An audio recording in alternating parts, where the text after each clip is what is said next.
We're going to leave links in the description for you to catch up on the basics. In short, we're not on a ball. Our Earth currently consists of 4 concentric rings of physical land, beginning and spiraling out from the 0-point axis at the center of the plane, just like a drop of water that falls into a larger body of water, therefore creating a ripple effect, beginning from its point of impact, concentrically expanding outwards. The very middle center of this vast earthly concentric plane is what's known as the 0-point axis. This is what we refer to as the magnetic North Pole. This central pole is not just a symbolical metaphor, but an actual physical marker said to be a magical, or should I say, magnetic pillar, sometimes referred to as a holy mountain or the tree of life. The first big red pill you're gonna have to swallow is that beyond all these dimensional fields of energy from where we are now, in our northern and southern extremities, are other extraterrestrial lands inhabited by other extraterrestrial civilizations. This is what we might call extraterrestrial outer and inner space, extraterrestrial outer and inner Earth. I know, it sounds crazy, just bear with me. Each of these 4-dimensional rings of Earth have their own lunar, solar systems and seasons, and their own sun and moons, which would be our current 7 wandering stars. Saturn and Jupiter being the solar sun and lunar moon of the outermost ring, domain, or realm of Earth. Mars and Venus being the solar sun and lunar moon of the next concentric domain of Earth inside that. This Mars and Venus domain would be the main realm beyond our southern Antarctic boundary and the Aurora Australis electromagnetic field. Then, of course, we have our own solar sun, Apollo, and lunar moon, Artemis, in this domain.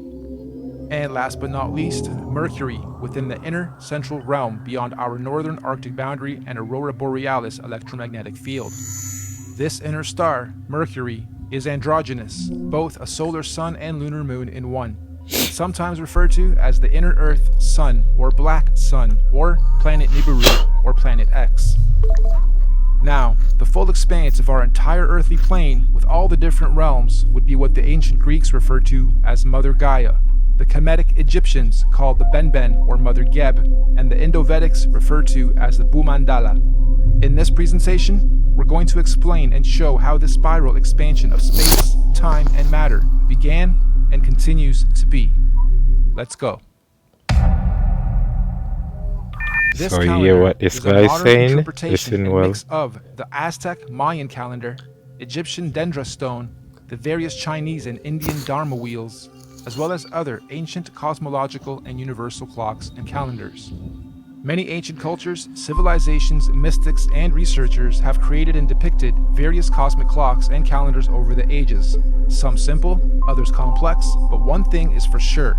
They all knew that all time operates in a cyclical pattern.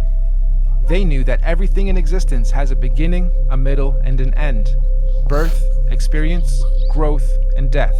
Sunrise, midday, sunset, midnight. Spring, summer, autumn, winter. Iron, bronze, silver, gold. You get it.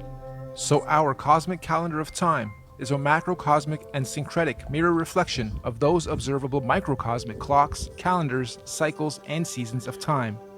And as always, our research is embedded on the foundation of natural and observable everyday reality.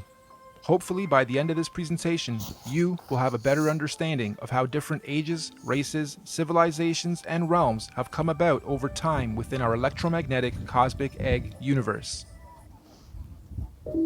So in order to understand our calendar better, we need to break down something known as an epoch. Our epoch here is going to be 24,000 years for one full cycle. What is the definition of an epoch? A division of time that is itself a subdivision of a larger period of time. Think of seconds to minutes to hours to days to months to years. Good examples of epochs. An epoch is also subdivided into ages corresponding to a series of chronological changes or events.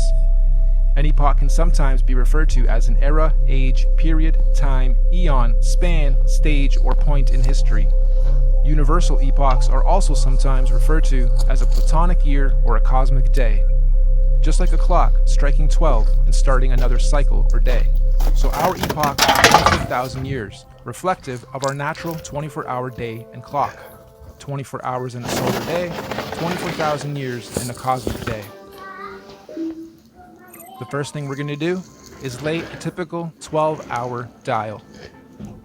We're going to follow this by also laying 12 months of the year, and follow that ring by a ring of the 12 zodiac signs matching up each month. The next ring is going to represent our 4 seasons: autumn, winter, spring, and summer. The ring inside this one is going to represent our 24-hour clock, with 6 p.m. being represented at 12. The next ring is our meridian. We have midnight, quarter past, half past, and quarter to. And inside this ring are going to be our 4 concentric lands, eras, ages, civilizations, and solar systems. As stated, we've already had 4 epoch cycles, and we are currently a quarter past the 5th.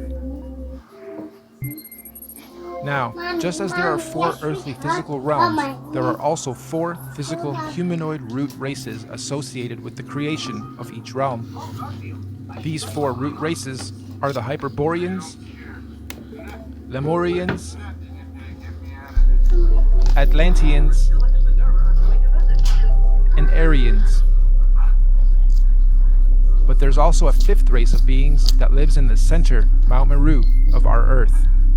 This is the master root race, the Polarians. Unlike the other 4, the Polarians are semi-ethereal, meaning not completely physical beings. They do not have a definitive skin pigment, size, color, or race. Having said that, they are often depicted as being somewhat indigo-bluish, translucent beings. The very middle or central point of Earth is where the earth and the heavens meet, and this is where the gods live.